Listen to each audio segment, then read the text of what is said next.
Hola a todos, Dios les bendiga, amigos y hermanos. Estamos aquí compartiendo con ustedes. Dios les bendiga a todos. Nosotros somos los esposos Nilson y Olinda y tenemos la responsabilidad en el mes de octubre, en la última semana del mes de octubre, de hablarles sobre el libro de Juan, el Evangelio de Juan, y vamos a hacer unos devocionales bien especiales y bien de mucha bendición para todos nosotros.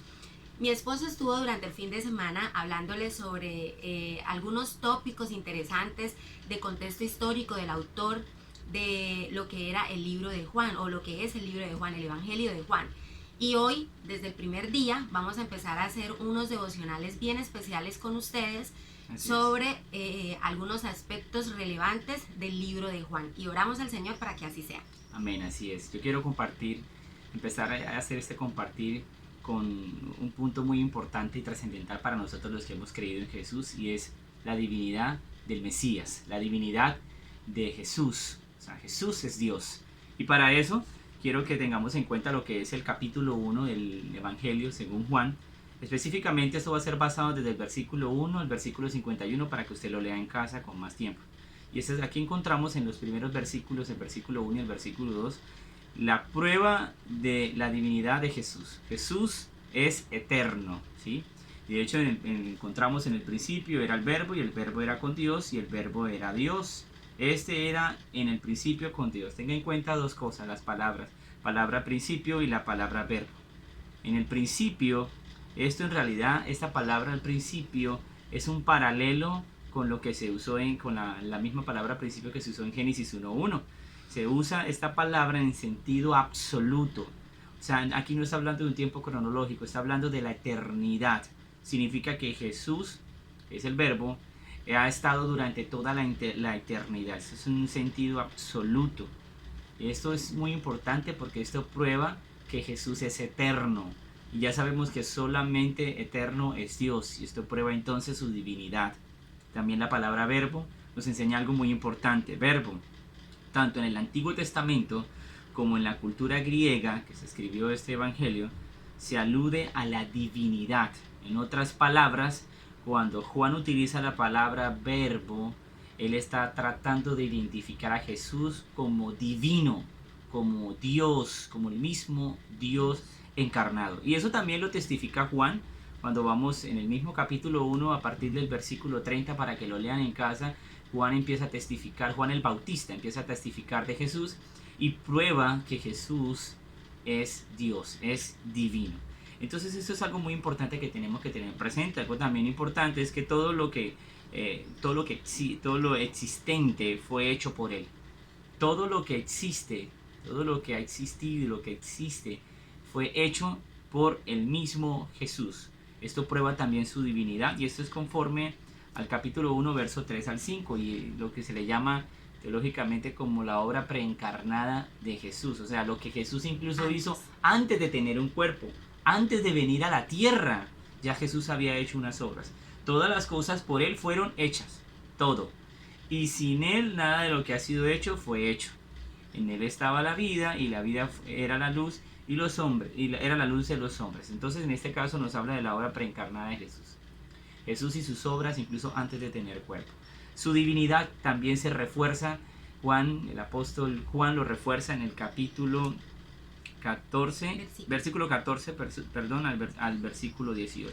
Dice, todo lo que Jesús es y hace, interpreta y explica quién es Dios. Y ese texto es importante porque realmente dice, nadie ha visto a Dios, pero Jesús ha dado a conocer a Dios. Entonces, ¿en qué podemos concluir esto de que nadie ha visto a Dios, pero todo lo que Jesús hace revela a Dios? Sencillo, todo lo que Jesús es y Él hace, interpreta y explica a Dios mismo, al Padre, ¿sí? Entonces esto es algo hermoso porque nos revela cómo Jesús tiene su componente divino. Él es Dios, es absoluto, es soberano y es eterno.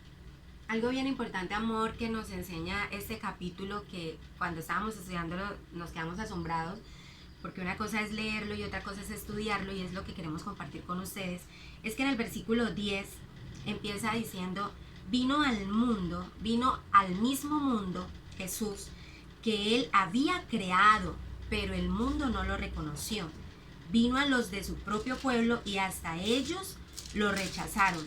Pero a todos los que creyeron en él y lo recibieron, les dio el derecho de llegar a ser hijos de Dios. Ellos nacen de nuevo no mediante un nacimiento físico como resultado de la pasión o de la iniciativa humana, sino por medio de un nacimiento que proviene de Dios. Este que acabo de leer es la Nueva Traducción Viviente, del versículo 10 al 13, y quiero hacer énfasis en eso porque la Biblia, e incluso en la Reina Valera, dice: a lo suyo vino y los suyos no le recibieron.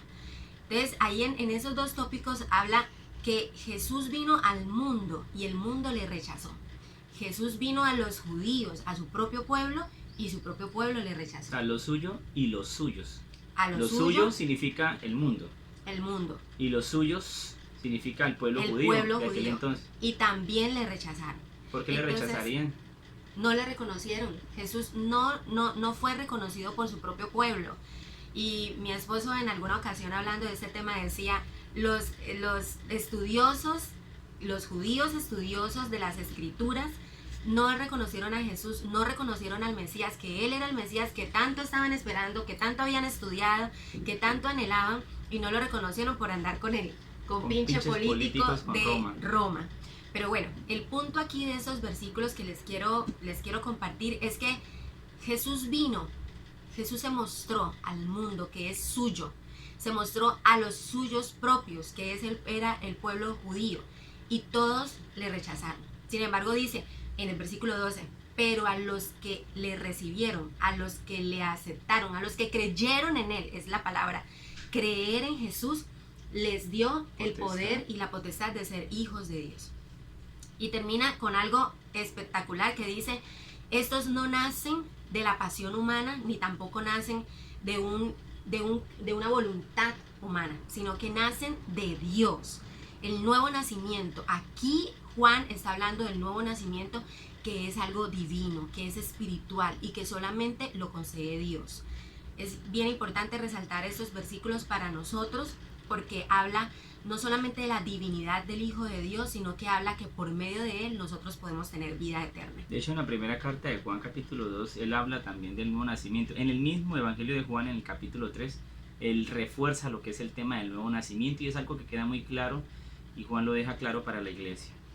Bien, otra cosa que quiero compartir con ustedes es ahí mismo en el capítulo 1, que nosotros les estamos dando como unos tópicos para que ustedes puedan hacer su estudio devocional, y es que en el versículo 35 en adelante, después de que ya Juan el Bautista reconoce a Jesús y da testimonio propio de que Jesús es el Mesías, porque Dios le habló y le mostró cómo era, que podía reconocer al Mesías. En este versículo 35 habla sobre los primeros discípulos, cómo Juan relata la selección de esos primeros discípulos. Y el versículo 35 en adelante me llama mucho la atención porque dice que Juan el Bautista está hablando con dos de sus discípulos y cuando vio a Jesús pasar dijo: él es el Cordero de Dios, el que quita el pecado del mundo.